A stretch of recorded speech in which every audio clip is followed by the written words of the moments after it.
And I'll tell you, we got a doozy of an interview for you now. Coming up right now, Jeff Gannon, a man who poses a White House reporter. He would argue he was a White House reporter. And a man who I will ask him about his background in a second. I got some questions I literally don't know the answer to. There's a lot of different ways we go with this interview, but I've decided I want to get to know Jeff the man. So, Jeff Gannon, welcome to the Young Turks. How are you? I'm doing great. Thanks for having me on the show today. Oh, Noble claimed that you were a male escort that worked at hotmilitarystud.com and military escorts for meaning males.com. And that's why they think, well, you have these unexplained situations where that you don't come out of the White House, according to the records. And, they say that you worked as a gay male escort before. And they put two and two together and say, hey, what was going on there? But I take it they put two and two together and make 17.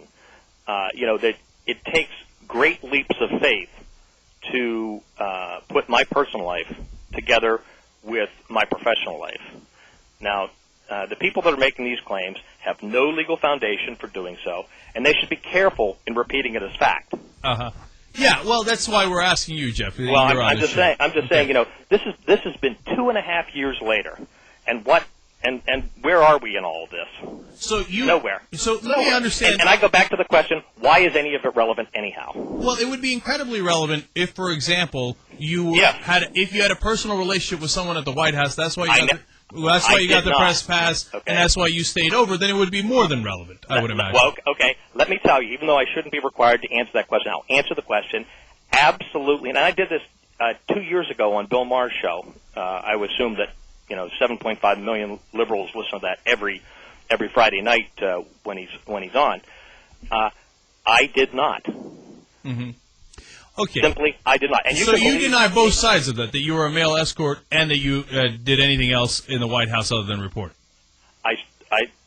Look, I really don't talk about my personal life anymore. There is so much nonsense on the internet about it that it's okay, I hear you, Jeff. It's pointless. It's pointless to even go into.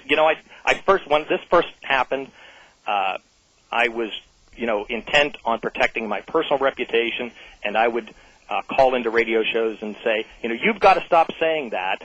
And I'd get off the phone, and the guy said, well, he denied being this newspaper boy kidnapped from Iowa in 1982, but he didn't deny the Satan worship. So that must be true. Uh-huh. And so it's like, look. Jeff, I got it. I hear you on that. In the 1990s, Democrats and the old media insisted that sex was a private matter, even if it was a president engaged in adultery, sexual harassment, sexual assault. I'm not even an elected official. Why is my private life relevant? Okay, that's my last question to you. And by the way, we're going to put up a link to the Great Media Award, Jeff's book, on our website. We're talking to Jeff Gannon.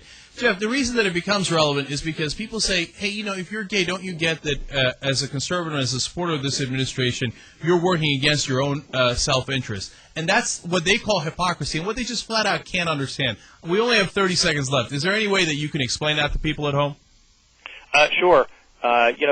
Look, all these things have come at me from the angry gay left. They're unhappy.